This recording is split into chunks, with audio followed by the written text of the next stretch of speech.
이미 우리는 지금 기본소득을 다 받고 있다고 해도 틀린 말이 아니에요. 그냥 닭장에 들어있는 닭 같은, 아니 일자리가 절반이 된다, 이게 말이 됩니까 이게? 하루에 5시간만 일해도 되는 거 아니야? 계속 그냥 오뚜기처럼 빡 쳐도 방금 이렇게 일어나고 우리는. 원래 이 책 얘기를 하려고 몇 달 전부터. 그거 되게 좋네요 지금. 왜 뭐가 좋아? 뭐 이렇게 보였다 안 보였다 하는 거. 기본소득 공상 혹은 환상 책을 쓰셔가지고 선생님 모셔가지고 얘기하려고 몇 달 전부터 기획을 했는데 늦어졌습니다. 기본소득은 일반적인 재분배가 아니라는 거지. 그러니까 이런 거는 좀 신선한 주장이에요, 제가 보기에. 해외에서도 거의 이런 얘기 하는 사람은 없으니까 재분배하고 뭐 무슨 차이가 있는 거냐, 뭐 이런 거가 이제 중요한 이제 토론 주제가 되는 건데. 재분배 방법 중에 하나라고 말할 수 있지 않아요? 기본소득이? 그게 아니죠. 재분배라는 거는요, 분배가 이루어진 다음에 그거를 국가가 이렇게 세금 걷어가지고 하는 게 재분배잖아요. 그래서 좀 많이 번 사람들한테 많이 걷고 조금 번 사람들한테는 좀 나눠주고, 이런 게 이제 재분배예요. 이런 재분배는 생긴 지가 얼마 안 됐어요. 이게 어떻게 보면 재산권 침해하는 거거든요. 그러니까 예를 들어서 내가 열심히 일했단 말이야. 원래 내 기본급은 예를 들면 200만 원인데 잔업이며 특근이며 주말근무며 위험수당이며 이런 거 다 해가지고 뼈골 빠지게 일해가지고 내가 2배를 벌었어. 400만 원을 벌었어 내가. 그럼 세금 더 내잖아. 누진제니까. 세율 밴드가 다르니까 세금을 2배 내는 게 아니에요. 한 3배쯤 더 내요, 예를 들면. 근데 내가 뭐 잘못해가지고 세금을 더 내는 게 아니잖아요. 응당 내가 열심히 일해가지고 번 돈이고, 그걸 사회적 합의에 의해서 그냥 내가 세금을 내는 거거든요, 그냥. 그만큼 그냥 뭐 어떻게 보면 눈탱이 맞는 거라고, 세금이라는 게. 근데 기본소득은 그게 아니에요. 가장 중요한 차이라고 저는 생각을 하는데, 그러니까 기본소득은 원래 내 거를 돌려받는 거예요. 땅은, 이 땅이라는 게 뭐 신이 인류에게 준 선물이기 때문에 우리가 이제 동등한 권리를 갖는다고. 그래서 이 땅에서 나오는 어떤 산물, 이 산물은 우리가 모두가 이제 n분의 1로 다 가질 수 있는 권리가 있어요. 근데 실제 현실에서는 이 땅의 토지에 대한 이 사유재산 제도가 있기 때문에 땅 주인이 다 갖잖아요. 그래서 뭐라고 하는 거야, 이걸 재산은 도둑질이다 이렇게 얘기하는 거지. 그래가지고 주장하는 건 뭐냐면 저 지대를 다 걷어가지고 모든 사람한테 n분의 1을 나눠주자는 거야. 이건 재분배가 아니에요, 현대적인 의미에. 이거는 잘못된 분배를 바로잡는 거예요. 사실은 이게 아리스토텔레스적 의미의 분배 정의예요. 그러니까 고대 그리스에서 응당 그 사람 거를 그 사람에게 돌려주는 게 분배의 정의예요. 분배가 잘못될 수 있잖아요, 언제든지. 예를 들면 누가 도둑질을 한다든가 작물을 원래 주인한테 돌려주는 거, 이게 분배의 정의예요. 또는 옛날 같으면은 그 당시의 전쟁은 경제 활동이거든요. 약탈을 왜 해? 내가 먹고 살라고 하는 거야. 이게 경제 활동이야, 경제 활동. 말하자면 이 분배라는 건 전쟁에서의 그 전공에 비례해가지고 받는 거거든.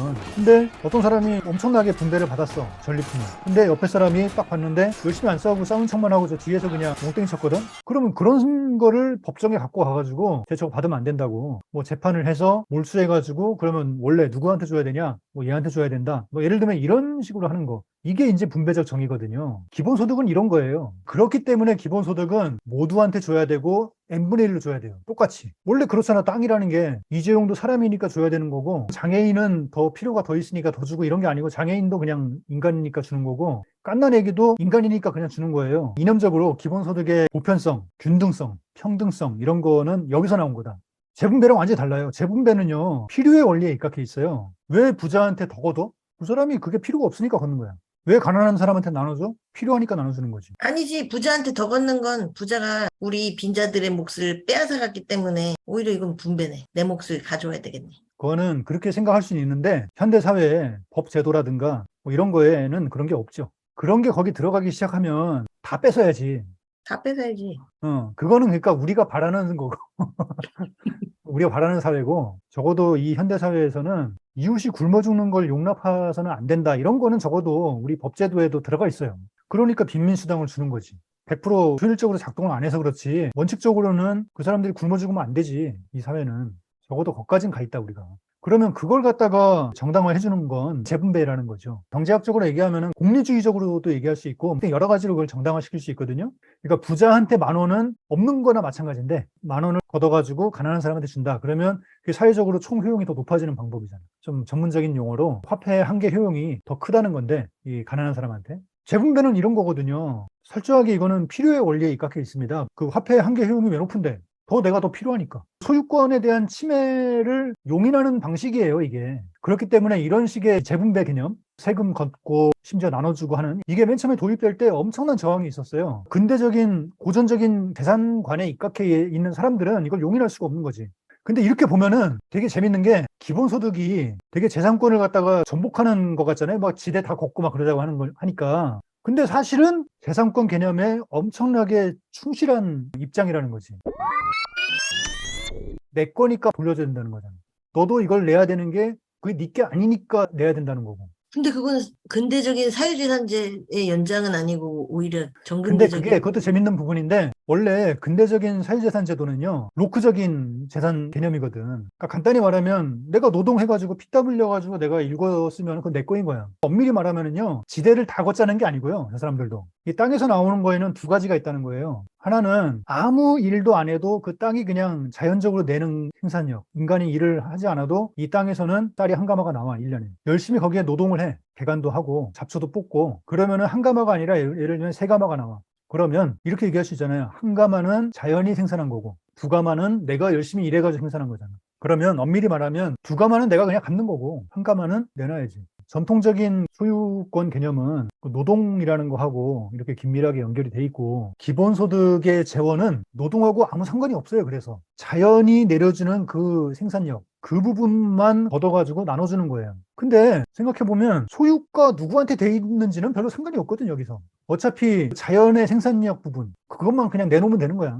그럼 내 밑에 소작인들이 있잖아. 그 사람들은 막 굴려가지고 100가마가 나왔어. 그 중에 자연이 이렇게 한 거가 만약에 20가마라고 쳐봐봐. 그러면 20가마를 내놓으라는 거 아니야. 그 나머지 80가마는 뭐야? 그 소작인들이 다 이렇게 해가지고 나온 거잖아요. 정말로 이 소유권이라는 걸 전복하려면 그것도 그 사람들한테 다 줘야 된다 이렇게 얘기해야 되거든. 기본소득 개념에 그런 게 없어요. 그거를 누가 가져요? 다 지주가 갖는 거 아니야. 소작인한테 조금만 주고. 그게 일반적으로 우리가 이야기하는 착취 아닙니까?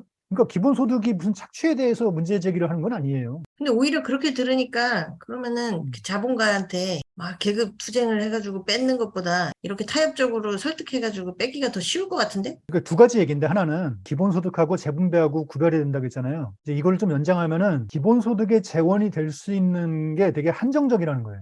예를 들면 지대는 그런 얘기를 할 수 있어요. 하지만 일반적인 근로, 내 노동해가지고 얻은 소득, 그 소득에 대한 소득세, 과연 이게 기본소득의 재원이 될 수 있을까요? 안 된다는 거지, 이거는. 이거는 응당 네 거를 받는 게 아니거든, 이거는. 나도 내 거가 아니기 때문에 내놓은 게 아니야. 그냥 사회적으로 이런 필요가 있으니까 내놓은 거지. 그 다음에 무슨 소비세, 그런 것도 기본소득의 재원이 될 수가 없거든요, 등등등. 그래서 첫째, 기본소득의 재원이 되게 한정돼 있다는 거. 근데 이제 기본소득론자들은 이런 구별을 안 하죠. 소득세를 더 누진적으로 해가지고 기본소득 줘야 된다, 뭐 이런 식으로 얘기를 하는데 이게 그러니까 기술적으로는 말이 돼요. 기술적으로 말이 안 되는 게 어딨어. 걷었으니까 그냥 뭐 n분의 1로 나눠주겠다는데. 하지만 우리가 이념적으로 어떤 사회 정의적으로 봤을 때 왜 그걸 n분의 1로 나눠줘야 되느냐 이거야.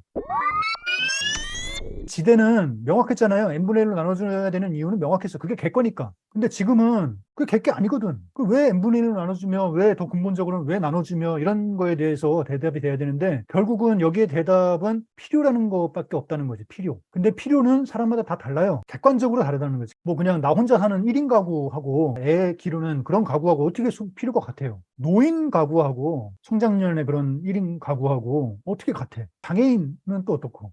한 사람은 소득이 100만 원이고 한 사람은 소득이 150만 원이야. 필요가 어떻게 같아? 그러니까 이런 것들이 고려가 돼야 된다는 거지. 다 n분의 1로 줄 수도 있지. 근데 그거는 그게 왜 더 좋으냐. 이런 걸 증명해야 되거든요. 그 누진적으로 걷었으니까 줄 때도 필요로 고려해가지고 차등 지급하는 것보다 왜 n분의 1로 주는 게 우월하냐. 이런 게 증명이 돼야 되는데 증명될 수도 없고 왜냐면 말이 안 되니까. 그다음 또 하나는 제한돼 있다고 했잖아요. 기본적으로 줄 수 있는 게. 또 한편으로는 n분의 1을 줘도 될 법한 그런 것들이 또 되게 많이 생기고 있어요. 환경세 왜 걷어요? 환경 오염시켰으니까 걷는 거잖아요, 기업들이. 근데 그 환경이라는 건 우리 모두에게 다 영향을 미치는 거잖아요. 1인 가구한테 덜 영향 미치고 뭐 2인 가구한테 더 미치고 이런 게 아니잖아요. 그냥 개개인한테 미치는 거잖아요. 그러니까 환경세를 만약에 걷었다면 그걸 n분의 1로 나눠줄 수도 있어요. 그 지대랑 이건 되게 비슷해요. 요즘 나오는 무슨 뭐 플랫폼세 이런 것도 마찬가지예요. 어쨌든 그 플랫폼 참가자들한테 뭐 이렇게 n분의 1로 나눠줄 수도 저는 있다고 보거든요. 그래서 이런 게 자꾸 늘어나고 있는데 여기에 대해서는 이렇게 얘기를 하는 거지 저는. 그게 최선이냐? 아니라는 거지 저는. 왜 아니냐? 아니 뭐 이거 뭐 설명이 필요한가? 환경세를 어렵게 걷었으면 환경을 좀 더 좋게 만드는데 이제 쓴다든가 공기청정 무슨 시설 같은 걸 사회 인프라로서 이렇게 뭔가 좀 거대하게 뭐 한다든가 에너지를 전환하는데 쓴다든가 그걸 왜 환경을 더 사람들한테 오염시키지 못하게 강제하는 데 써야지. 그러니까 그걸 왜 사람들한테 나눠줘? 그 환경세는 받지 말고 플랫폼세 음. 나눠주면 되겠네. 사실은 환경세도 그렇고 플랫폼도 그렇고 지대도 그렇고요. 이게 다 어떻게 보면은 사라질 수 있는 것들이에요. 플랫폼이 만약에 공적으로 운영된다면 플랫폼세가 나올까? 나올 이유가 없지. 그러면 이거는 없어지는 게 제일 좋은 상태예요. 근데 너무 현재 체제의 유지를 강화하는 입장이 되는 건가요? 그렇죠. 근데 세금 걷어서 재분배하는 것도 마찬가지잖아. 그런 그거는 측면. 필요의 원리라고 했잖아요. 지금 아니, 현재 당장 체제를 유지시키는 아니, 거는. 체제 유지가 아니라 사람이 당장 지금 죽어가는데 일자리가 없어가지고 돈을 못 벌고 그래갖고 굶어 죽게 생겼는데 그 사람한테 주는 게 무슨 체제 유지야 이게. 일단 그 사람 생명 유지지. 이념이 다르지 거기에 들어있는. 기본소득은 안 필요해도 그냥 준다는 거고. 자꾸 이런 비판을 하니까 얼마 전에 이재명 대표가 인터뷰에서 그런 얘기를 했어요. 드디어 다 주고 소득이 많은 사람한테는 더 많이 걷고 이러더라고. 아, 왜 이런 삽질을 해? 우리 민주당이 해야 될 미래 비전을 제시하는데 이게 중요하다고 보고요. 저는 그게 기본 사회, 기본적인 삶이 보장된 사회, 복지 사회를 넘어서서 기본 사회로. 기본소득은 계속 얘기하는 대로 그 사람이 받을 권리가 있고 받아야 되니까 주는 거거든요. 나중에 많이 벌었으니까 이걸 다시 뺏자 이런 거는 기본소득이 아니에요. 나중에 뺏으려면 뭐하러 그걸 줘. 애초에. 그냥 안 주고 안 뺏는 게 낫지. 근데 듣고 보면 이상하다. 걷어갈 거면 뭐하러 주지? 아니, 그러니까 이게 기본소득이 그 자체로 의미가 있는 건 그거는 그 사람이 받는 게 그냥 권리니까 이거는 걷어가는 거랑 아무 상관이 없는 문제라니까 이거는. 그렇게까지 얘기하면서 굳이 기본소득을 줘야 된다고 계속 주장할 그러니까 만큼. 거기에 너무 매몰돼 있는 거지. 그 기본소득이라는 그 관념에. 이 환경세 이거 걷어가지고 기본소득 준다고 한번 봐봐봐. 누가 내는데 그거를. 환경을 오염시킨 사람이 내는 거야. 환경을 오염시키지 않으면서 남이 오염시키는 환경 때문에 나는 고통을 받는 사람이야. 그럼 나는 기본소득을 받을 권리가 그냥 있는 거야. 그냥 그 자체로. 받았으니까 나중에 내가 돈이 많으니까 또 더 내고 막 이런 문제가 아니라니까 이거는. 이건 기본소득 개념을 너무 모르는 거예요. 반면에 소득세 같은 거는 다르잖아요. 내가 그냥 많이 버는 사람이면 그냥 나는 내기만 하는 거고요. 내가 조금 버는 사람이라면 난 그냥 받기만 하는 거예요. 그냥 권리가 있고 막 그래서 그런 게 아니고 그냥 이게 우리가 사회적으로 한 약속이기 때문에 그런 것뿐이에요. 이 사회를 제대로 굴러가게끔 하기 위해서 그런 약속을 한 거고 어차피 정부가 소득세를 거두려면 이 사람이 얼마 버는지 다 알거든요. 월급쟁이들은 유리지갑이고 자영업자들이나 이런 사람들도 엔간히 파악을 하고 있고 그 연말정산도 보면은 정부가 사실은 나보다 내가 얼마 버는지 더 잘 알고 있잖아. 근데 그거는 기술적으로 그냥 상계로 처리할 수 있잖아. 그러니까 줬다가 뺏는 게 아니고 주지도 뺏지도 않고 그냥 0으로 처리할 수 있고 그럼 그렇게 됐을 때 그게 받기만 하는 사람들은 좋지 않나? 어쨌든 아니, 통장에. 좋은 거지, 좋은 건데, 그게 기본소득이 아니라니까? 그러니까 이게 이재명 대표 말대로 기본소득이 정말 다 주고, 나중에 뭐 소득 수준에 따라서 이제 또 누구한테 많이 걷고 막 이러는 게 기본소득이라면, 이미 우리는 지금 기본소득을 다 받고 있다고 해도 틀린 말이 아니에요. 방금 얘기한 대로 어차피 상계되는 거니까, 기본소득만큼 나는 국가한테 월 100만 원을 받고 있고 내가 지금 세금 내는 것보다 100만 원을 난 더 내고 있다. 이렇게 생각하면 되네. 그럼 기본소득 받은 거야. 그럼 말도 안 되는 거지. 저는 또 궁금한 게 만약에 기본소득을 현실적인 한계로 인해서 돈을 되게 조금 준다면 예를 들어서 뭐 10만 원에서 30만 원 정도만 주게 되면 결국 인플레이션이 일어나서 안 준 거나 마찬가지가 되는 거 아닌가? 물가가 다 오르고. 아니, 뭐 그럴 수도 있는데 사실 저는 물가 이슈는 저는 뭐 별로 그렇게 중요하다고 생각 안 해요. 10만 원에서 30만 원 정도 주는 거는 저는 오히려 그럴 수는 있다고 봐요. 대세에 크게 영향을 안 주거든 그게. 대세에 크게 영향을 주지 않으면서도 또 필요한 사람들한테는 되게 기묘해요 그런 게. 그러니까 예를 들어서 지금 아마 지난 대선에서 이재명 후보가 주장했던 것도 내 기억에 아마 연 100만 원? 이 정도였거든요. 그러니까 연 100만 원이니까 한 달에 10만 원이잖아요. 그 정도는 뭘 어떻게 해서도 그냥 주는 돈이에요. 그러니까 그게 문제야, 사실은. 그게 문제야. 현대 국가의 제도라는 건 되게 촘촘해가지고, 그걸 이렇게 주고 하는 거는 다 무슨 꼬리가 다 있어, 꼬리표가. 그게 뭐 아동수당이 됐든, 노인에 대한 어떤 뭐 기초연금이나 뭐 이런 게 됐든, 아니면 여성들이 가사노동 하는데, 그거에 대한 보상이 됐든, 그러니까 어떻게든지 주는 돈이란 말이야. 근데 생각해보세요. 그거를 퉁쳐가지고 그냥 월 10만 원 이렇게 주는 게 좋은 거야. 가사노동에 대한 보상으로서 드리는 거다 하고 주는 게 좋은 거야. 나는 후자가 더 좋다고 봐요. 명확하고 사회적인 인정의 문제이기도 하고, 그러니까 오히려 그래서 그렇게 명확하게 꼬리표를 붙여서 주는 게 더 맞지 않냐. 그게 가사노동에 대한 보상이다. 학생들의 뭐 공부 노동에 대한 보상이다.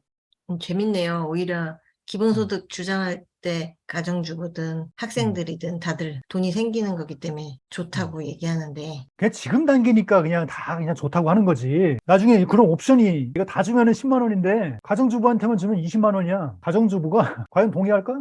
난 안 한다고 봐. 그냥 음, 그런 거에 안 주고 있으니까 임박하면 다 다른 얘기를 합니다. 그게 나쁜 게 아니에요.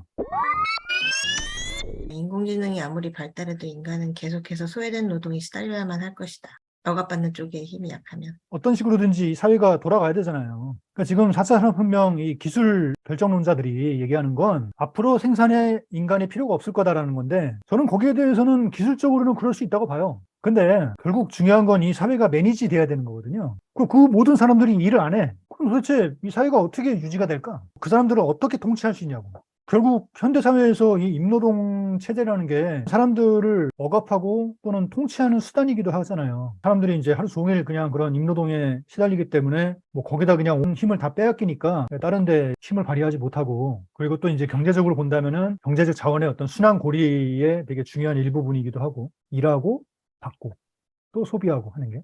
근데 인공지능 뭐 해가지고 모든 사람들이 정말 다 필요가 없어지면은 재생산이 어떻게 되냐, 재생산이. 그냥 한두 사람 해고하는 문제가 아니고 모든 사람을 해고하는 거잖아요, 이거는. 그럼 그 사람들이 어떻게 먹고 살아? 정말 그런 상황이 된다면 기본소득 같은 방식으로 될 수밖에 없어요. 근데 그거는 이 사람들의 처지는 그냥 닭장에 들어있는 닭 같은 상황인 거지, 이게 기본소득 받고 뭐 자기의 뭐 꿈을 펼치고 이런 게 아니라는 거지. 물론 그렇게 될 수도 있죠. 주체적으로 뭔가 뭘 하고 막 이렇게 될 수도 있지. 근데 과연 그러려면은 적어도 생산 설비에 대한 통제권이라든가 이런 것들을 그 사람들이 다 갖고 있어야지, 집단적으로. 그런 상황에서 어떤 민주적인 그런 합의를 통해서 기본소득이라고 부르든 뭐라고 부르든 간에 어쨌든 사람들한테 뭔가를 나눠준다. 근데 여기에서는 이제 사람들이 생산활동에 직접 종사하지 않으니까 어떤 성과에 기반을 해가지고 사람들의 차등 지급을 한다든가 이럴 수는 없잖아요. 그러니까 그게 기본소득의 형태로 될 수도 있어요. n분의 1을 나눠주는. 하지만 반대로 생각해보자고. 세상에 인공지능으로 모든 걸 생산하는 그런 단계까지 가가지고 사람들의 그런 차이를 고려할 수 없을 만큼 한쪽에선 첨단으로 발전했는데 한쪽에선 미개하고 그런가? 그렇지 않잖아요. 정말 그런 사회가 정말 된다면은 굉장히 차등적으로 갈 수밖에 없을 거라고 저는 봐요. 그럼 약간 이거는 공산주의 사회에서 이론적인 정합성이 있을 수 있을 것 같은데? 그럴 수 있죠. 근데 기본소득론자들은 태생적으로 이 공산주의를 싫어하거든.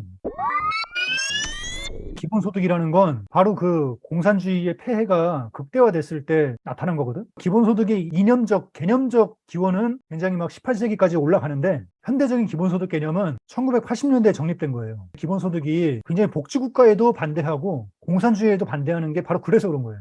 80년대? 옛날에 얘기했던 그 기본소득론자 중에 유명한 사람 브리셀 학자? 그 사람이 80년대 네, 사람. 뭐 안파레이스 뭐 이런 사람이 70년대 뭐 알다시피 이제 오일 쇼크 이런 것 때문에 힘들었잖아요, 유럽이. 소비에트 얘네들은 좀 아닌 것 같고. 그 또 한편으로는 유럽의 이제 그 서구 복지국가. 얘네들도 좀 아닌 것 같아. 맨날 무슨 뭐 저기 사각지대 나오고 일선에 있는 사회복지사들이 막 나와가지고 이제 성토대회를 하고 막 그러거든요. 야, 이거 안 된다, 이거. 개인한테 줘야 되고 돈으로 줘야 되고 현물 안 되고.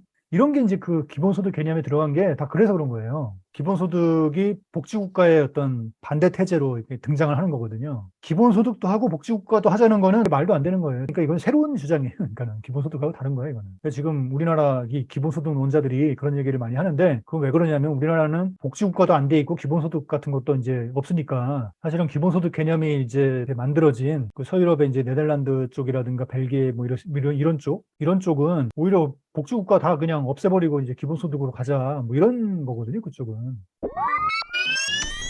책에서도 그렇고 평소에도 생산과 국가에 대해서 되게 강조하시잖아요. 그렇죠. 그러니까 결국 중요한 거는 사람들의 삶을 보장하는 거잖아요. 이 삶을 보장하는 방식은 여러 가지가 있거든요. 그리고 삶의 어떤 위태로움이라는 게 되게 다방면에서 온다고, 자본주의 사회에서. 그럼 그거를 여러 가지로 해줘야 되는 거야. 예를 들면은 뭐 소득이 어느 정도 보장된다고 해서 이게 사람들이 다 잘 먹고 잘 사는 게 아니거든. 결국 궁극적인 목적은 소비거든요. 소비를 잘 해야 돼요. 소득이 있다고 근데 소비를 잘하는 게 아니라고. 이 자본주의 사회에서 유혹이 얼마나 많아. 도박으로 다 탕진하고 막 이런 얘기 많이 하는데 사실 탕진하는 게 도박만 탕진하는 게 아니라 사는데 너무 불안함이 너무 많아가지고 심지어 무슨 한 달에 보험료가 막 한 몇백만 원씩 나가는 사람도 봤어요. 당연히 근데 그런 사람은 되게 이 보험 이거 하는 분들한테 사기를 당했을 가능성도 크지. 근데 어쨌든 그런 게 자본주의라는 거지. 자본주의는 그 합리적인 소비를 못하게 만드는 여러 가지 이 유혹들이 너무 많다고. 광고도 얼마나 많아. 맞아. 소비주의 문제 너무 심각한데. 너무 심각하잖아. 소비 영역에서도 많은 것들이 보장이 돼야 되는 거거든요. 이런 얘기는 어렵단 말이에요. 근데 중요한 건. 어려우니까 사람들이 이런 얘기 안 한다는 거지. 이제 개탄스러운 현실인데, 그리고 오히려 이렇게 생산 영역이나 이런 소비 영역이나 다른 영역들에서 제도가 갖춰지면은 분배 면에서의 어떤 필요성이라든가 또 왜곡 또는 뭐 불평등 이런 것도 상당 부분 줄어들 거고, 고용이 좀 더 탄탄해지고 그러면 비정규직을 좀 덜 쓴다든가 아니면 임금을 좀 많이 준다든가 아니 뭐 기계화가 되든 뭐 4차 산업혁명이 되든 간에 그냥 임금을 많이 주면 되는 거 아니에요. 시급을 뭐 한 2만 원씩, 3만 원씩 줘버리면 되는 거 아닌가? 하루에 5시간만 일해도 되는 거 아니야? 일주일에 뭐 주 4일만 일해도 되는 거 아니야? 그러면 되는 너무 거지. 땡큐고 그러면 좋겠지만 자본가가 어. 그러지 않을 거 아니야. 아니, 그러니까 그건 다 투쟁의 문제라는 거지. 사실은 지금 왜 이렇게 기본소득이 우리나라에서 유행이고 인기냐 말이야. 다른 곳에서 싸움이 판판이 깨지기 때문이에요. 그러니까 소비 영역에서의 공공성도 줄어들고 있고, 국민의료보험 같은 게 그래도 어느 정도 이제 되고 있지만, 그거 외에 뭐 되는 게 있나, 제대로? 생산 영역에서 거의 최저임금제는 거의 최고임금제가 지금 돼버리고 있고, 그나마 최저임금도 안 오르고, 그리고 뭐 노조니 뭐니 이런 거 다 안 되고, 그러니까 판판이 다른 곳에서 다 깨지니까 결국은 그냥 기본소득으로 퉁쳐. 뭐 이걸 되는 거야. 깨지면 깨질수록 기본소득 필요 액수는 높아져요. 근데 거기에 대해서 무슨 뭐 일자리가 사라진다? 이런 거는 변명이 못 돼요. 일자리가 사라지는 게 뭐야 도대체? 일자리가 무슨 뭐 절반이 된다? 아니 일자리가 절반이 된다? 이게 말이 됩니까 이게? 일자리 한계라는 게 뭐냐고 도대체. 현대사회 오늘날 지금 오늘 기준으로 봤을 때 대한민국에서 표준적인 일자리 한계는 이를테면 주 5일제고 하루에 8시간 일하고 그 월급 얼마 받고 이런 게 어쨌든 평균으로 존재하잖아요. 그런 게 일자리 한계야. 근데 이게 고정돼 있어? 주 5일제 고정돼 있어? 하루에 8시간 고정돼 있어? 월급 고정돼 있어? 아니라고. 다 이게 가변적인 거예요. 그 우리 자본론 보면은 거기 하루에 막 14시간씩 일하고 막 16시간씩 일하고 이런 사람들 나오거든? 그때는 주 6일제야. 토요일도 일했어. 그지 우리 어릴 때도 다 주 어. 6일제잖아. 그지? 근데 생각해봐. 주 6일째 하루에 16시간을 일해. 14시간을, 15시간 일해. 그게 그 당시에는 일자리 한계야. 근데 지금은 그보다 절반도 덜 일하잖아. 지금은 그게 일자리 한계야. 그럼 그때 기준으로는 일자리가 절반이 줄어든 게 지금인 거야. 하지만 개수로는 오히려 더 많지. 일자리라는 게 개수라는 건 그런 거예요. 그러니까 뭐 4차 산업혁명으로 일자리가 뭐 절반으로 줄어들고 이건 말이 안 되는 거야, 그냥. 사람들이 이거 자본주의 하에서의 그 자본가와 노동자의 역학관계를 너무 절대적으로 고정돼 있는 거라고 생각해서 그러려나? 그렇죠. 그리고 자기 자신을 벗어나서 생각을 잘 못하지. 나는 개인적으로는 뭐 일자리가 줄어든다고 생각 안 하는데, 그래서 계속 늘어날 거고, 거기에는 여러 가지 이유가 있는데, 아까 전에 얘기했던 것처럼 사회 통치의 그런 차원도 있고, 그 노동의 기준이라는 게 계속 앞으로 변할 거다라는 것도 있고, 또 하나는 순수하게 정말 늘어나는 것도 있다. 우주여행을 이제 앞으로 할 거다. 얼마나 사람이 많이 필요하겠냐고. 아니 근데 지금 그런 얘기 할 때가 아니고 지금 막 다 망해 먹는 거 아닌가 지금 그런 시기잖아 지금은. 대한민국은 이제 망할 수도 있지. 그 얘기를 좀 해줘. 대한민국은 망할 수 있지만 한국인은 정말 열심히 일하는 민족이에요. 세계 어디를 놓고 봐도 일사불란하게 열심히 일하는 사람들이 없는 것 같고 그런 면에서 아무리 밖에서 망해도 우린 열심히 일해서 일어날 거야. 일단 그렇게 봐. 아니 우리 근면성실한 민족이라서 어. 왜냐면 한 번도 여태까지 망한 적이 없잖아, 우리는. 필리핀처럼 되거나, 뭐, 예컨대, 뭐, 멕시코처럼 되거나, 뭐, 아르헨티나처럼 되고, 뭐, 이런 게 없잖아, 우리는. 계속 그냥, 오뚜기처럼, 씨발, 오뚜기처럼. 막 쳐도, 방금 이렇게 일어나고, 우리는 늘 그래왔잖아. 그러니까, 그게 뭐야? 그게 뭐냐면, 망하는데 안 망하는 거라니까, 그게. 되게 슬픈 거야. 이쯤 되면 좀 안 망해도 될 것 같은데, 왜냐면 우리도 이제 좀 컸잖아. 근데 예전에 좀 얻어맞았는데, 헬스 해가지고 몸도 좀 키웠고, 야, 이제 나도 이만했으니까 이제 좀 때리지 마. 근데 계속 때려, 씨발. 지금 뭐 그런 상황이지. 외환만 있는 게 아니라 내우도 있잖아. 근데 그것도 어떻게든 극복해낼 때니까 괜찮은 건가? 그 내우가 뭐. 레고랜드 사태. 아니, 그러니까 그런 것들이 결국은 내부적으로 문제가 되진 않죠. 돈 문제는 다 외부적인 문제지. 내부적으로 다 국가가 다 통제하는데 무슨 문제가 돼. 레고랜드 사태가 불러올 외환 문제는 뭐야? 그러니까 레고랜드는 그냥 레고랜드로 끝나는 게 아니고 그게 채권 시장이 됐든 뭐 아니면 금융 시장이 됐든 이런 데로 전이해가지고 대외적인 취약성으로 가는 거고 해외의 뭐 이런 투자자들이나 이런 사람들한테 한국을 갖다가 디스카운트하는 아주 좋은 빌미가 되는 거고 옛날에는 우리가 별게 아니니까 그냥 대충 막 이렇게 그냥 툭툭 건드려도 돼 이렇게 툭툭 이렇게 쉽게 막 이렇게 근데 이제 좀 컸잖아. 그거 가지고 그냥 이렇게 건드리면 안 된다니까? 근데 이제 내가 이제 약간 얼간이 짓을 하잖아. 그러면 이제 맞는 거야, 또. 내가 이제 그런 빌미를 제공하면 다른 기업이 채권을 발행하려고 하는데 얘는 우량해. 그 우량하니까 얘한테는 이 정도 이자율을 적용을 해야 돼, 예를 들면. 그런데 그거를 내가 만약에 1%를 2% 더 받는다든가 그러면 그거 안 돼요, 그런 게. 안 돼. 근데 이제 이런 일이 벌어지면은 괜히 그냥 1%더 부르고 이런 게 되는 거야, 그냥. 세계 금융자본이 다 단결해서 너무 자연스럽게? 단결한다기보다는 속성이 그런 거지. 국제 이 금융시장이라는 게. 근데 이제 우리가 근데 그렇게 해가지고 얻어맞아도 우리는 또 어떻게 열심히 일해가지고 다 그걸 할 거야. 그러니까 크게 이렇게 위기라고 생각하시지 않는구나. 아니 위기지 이게 그게 위기지. 우리나라한테는 그게 위기인 거지. 아니 그러니까 봐봐 시간을 돌이켜 보자고 25년의 시간을 돌이켜 보자고 IMF 이후에 우리나라는 정말 열심히 살았거든. 우리나라 국민은. 근데 사는 게 이 모양이야. 왜 이 모양일까? 돼지게 열심히 살았는데 돼지게 뜯겼거든 계속. 그래가지고 요거밖에 안 되는 거야. 내가 보기엔 그래. 자본가한테 뜯긴 게 더 큰 거 아니야? 한국 자본. 그러니까 그게 그거지. 노동자가 자본가한테 뜯기고 자본가는 외국 애들한테 뜯기고. 그러니까 노동자가 직접 외국 애들한테 뜯기진 않잖아, 내가. 그리고 이제 국가가 하는 게 또 많거든. 예를 들면 뭐 외환시장 뭐 이런 거 안정시키려고 막 이제 돈을 엄청 써요. 그런 데다가 우리나라 환율 관리하고 하는데 그렇게 많이 나가 또 그렇게. 솔직히 환율 관리하고 하는 게 뭐 일반 우리 같은 사람들한테 무슨 상관이 있어. 그게 별 상관없지. 그 자체로는 누가 득봐? 자본가들이 득보지. 한국 자본가들? 한국 자본가들이 득을 보는데 결국은 그 돈을 한국 자본가들한테 주는 게 아니고 외국에다가 뿌리는 거야. 미국 뭐 이런 채권 시장이라든가 뭐 국채라든가 뭐 이런 거 사고 뭐 그래갖고 예를 들면. 아니, 그러다가 왜 미국이 뭐 기준금리 올린다 그러면은 한국 경제가 막 요동을 치고 왜 그러는 거야? 아니 그거는 너무 기본적인 얘기지. 왜냐면 기준금리 올리잖아요. 그 자본이 사실 한국에 왜 들어와? 한국이 이자를 많이 주니까. 한국은 옛날부터 이자를 많이 줬거든. 예를 들면 한국에 투자를 하려면은 자본가들이 처음에 얘기하는 게 그런 거야. 아니 너네는 북한도 있고 불안하다. 어떻게 우리가 투자를 할 수 있겠냐 너네들한테. 걱정 마라. 북한 걱정 안 해도 되고 그런 위험에 대한 어떤 프리미엄으로 이자율을 우리가 1% 더 줄게. 2% 더 줄게. 막 이런다니까 우리가. 그래갖고 이제 한국 같은 나라는 이자율이 더 높아요. 일반적으로 미국보다. 이런저런 리스크가 있는데도 불구하고 미국의 그런 선진국의 자본을 유치하려면 이자율을 높여줘야 돼. 근데 어쨌든 뭐 그렇게 해서 이제 해외 뭐 자본을 유치하잖아. 근데 이제 연준 같은 데서 이자를 막 높여가지고 갑자기 팍팍팍 높여가지고 이 역전되고 막 그러잖아. 그러면은 이 해외 자본이 우리나라에 있을 필요가 없지. 이자 더 주는 대로 가는 거지. 기본적으로 그런 얘기지 그거는.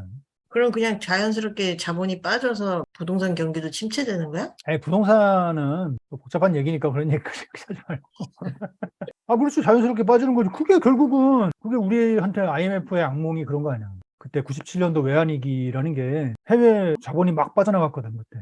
외환보유고가 그때부터 이제 중요했던 건데, 해외 자본이 빠져나가니까 하니까 이제 거기다 돈을 줘야 될 거 아니에요. 달러를 줘야 될 거 아니야, 걔네한테. 그러니까 외환보유고가 계속 줄어드는 거야. 한 200억대만 이 정도까지 내려갔어요. 그래서 이게 바닥나면은, 그 다음에 어떻게 돼? 못 주는 거야. 아무리 뭐 한국은행에서 돈을 많이 찍고, 한국은행에서 달러 찍는 게 아닌데. 국가 파산? 그러면 이제 그냥 디폴트 되는 거지. 모라토리엄 되는 거지. 우리는 또 이제 이거 한가에 막 그냥 또 이거 금모으기. 하고 뭐 해가지고 이겨냈잖아 우리. 우린 그런 민족이야. 2008년에도 뭐 그냥 또 막 이겨냈잖아. 우리가 뭐 이겨내지 못한 게 뭐가 있어. 저 외세 뭐 이런 거 다 이겨냈지. 그러니까 밑에 사람들이 그냥 미친 듯이 이렇게 하고 위에서는 뭐 개죽을 쓰든 어쩌든 간에 하여튼 여태까지 잘 왔고. 그러니까 그래서 문제가 아니라는 게 아니라 앞으로 계속 힘들 거다. 그런 경제 위기 자체도 너무 힘든데 지금 정부 정책 기조가 부자 감세 이런 거라서 세수가 줄어들고 그건 못하겠지. 국회에서 못해? 동의도 해줘야 되고 그런데 부자 감세는 나는 뭐 그렇게 뜻대로 되진 않을 거라고 나는 생각하고 다행이네. 그리고 MB 때도 그랬어요. MB 때도 MB 정권이 2008년 2월 말에 출범했단 말이야. MB 정권의 되게 중요한 정책 기조가 부자 감세였어. 감세를 해가지고 이거를 이제 투자 활성화를 해가지고 성장을 한다 뭐 이거거든. 근데 그때 2008년 금융위기 이거를 얻어맞고 부자 감세를 뜻대로 못했어. 했는데 충분히 못했단 말이야. 원래 하려고 한 거에 뭐 절반도 못했어. 지금도 그래 될 거야 내가 보기에. 아니, 사실 세계 경제에 대해서도 더 물어보고 싶은데 오늘 너무 오래 해가지고 영국 얘기가 좀 궁금했거든요. 원래는 미국 중간 선거도 있었으니까. 그래 그런 거 어떻게 알아. 왜 몰라? 다 알잖아. 오늘 감사해요. 아유 예 즐거웠습니다.